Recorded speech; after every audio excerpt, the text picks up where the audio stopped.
job, get sick, or fail in a relationship. I may confuse these events with myself. I may become depressed or defeated. Yet in truth, I am not my experience. I may be challenged by what happens in my life, but I am always greater than my challenges. My circumstances may appear limiting or difficult, but I am not bound by external conditions because I am spirit. In spirit, conditions are mental structures. In spirit, limitations are fragmented possibilities. Nothing is an obstacle to spirit because conditions arise as an activity of spirit seeking to catch our attention so we may discover our true lives in God. Experiences are metaphors and mirrors of your belief system, and they serve as feedback to what you are making your life mean. They are portals, breaking and breakthrough points intended to awaken you to your own magnificence. They are not solid, but appear to be so when they are resisted.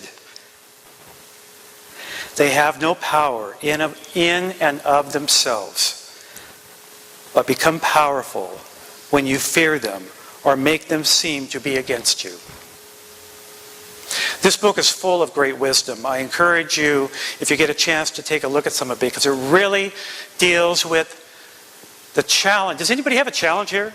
Am I the only one? It really gives you the opportunity to create a different perspective on your life. I have to share that when Sandy and I lost our daughter 17 years ago,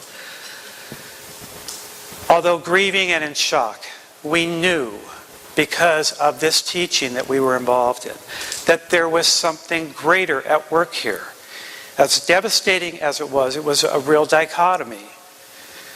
We knew with our heart there was something to be born of this. So we made the conscious choice not to wallow in our pity. We didn't go through the grieving process, but we held our heads high and knew there was something greater to be revealed at some point in our life. We didn't roam around wondering why. We walked around saying, what next? And that is something we all have the power and the tenacity to carry through. I ran across a cute little quote about why did Moses roam through the desert for 40 years? Even then, men wouldn't ask for directions.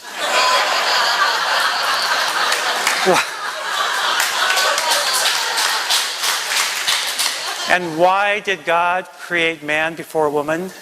Because he didn't want any advice. Had to be fair on both sides there.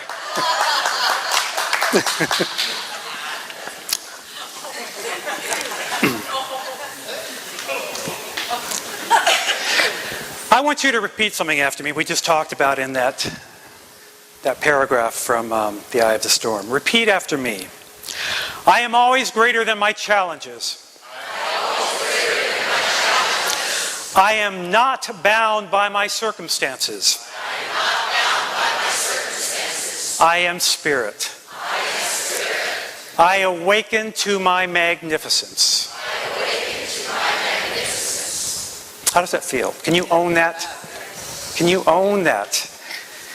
You know, they say if you want something in your life that you haven't had, you have to do something different than what you're doing. See how that works for you. I received a letter a while back that I wanted to share with you. And it's an example of the power of the human spirit to make change, to create change, to make a difference. It says, Dear Mr. Moore, for some reason I feel a tremendous compulsion to get in contact with you and made a decision to Federal Express this letter to you. I have learned over the years to trust in those feelings as indicators that I am being guided to do something that is part of a larger plan. The wonderful thing about writing a book such as you have done is that part of you becomes frozen in time, preserved at that moment for whenever others choose to access it. I realize you wrote Tara's Angels a few years ago, but for me it is still alive today, with the story unfolding as I have read it.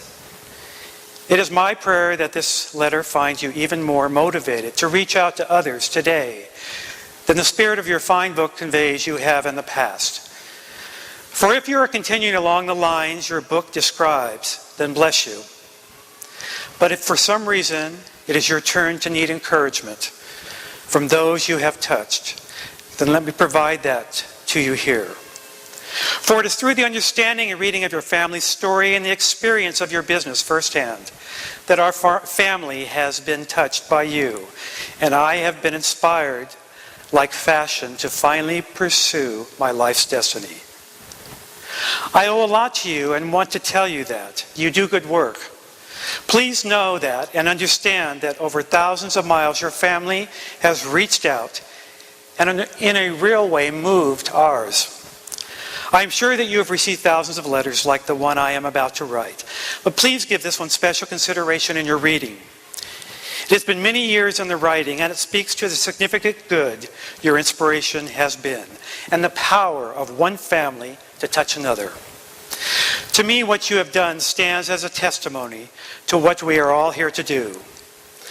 Like millions of other families, first became aware of yours through the story that appeared on national television in 1994.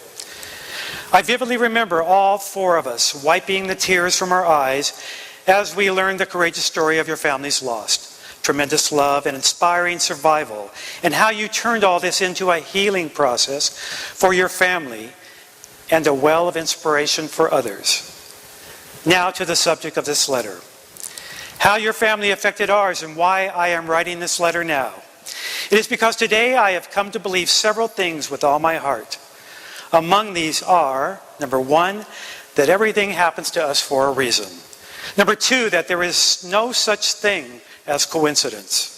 Number three, that God places people and events in our life at a strategic time for strategic reasons. And above all, that God expects us to act upon the circumstances and situations provided us to positively affect others. These are the keys to my personal philosophy.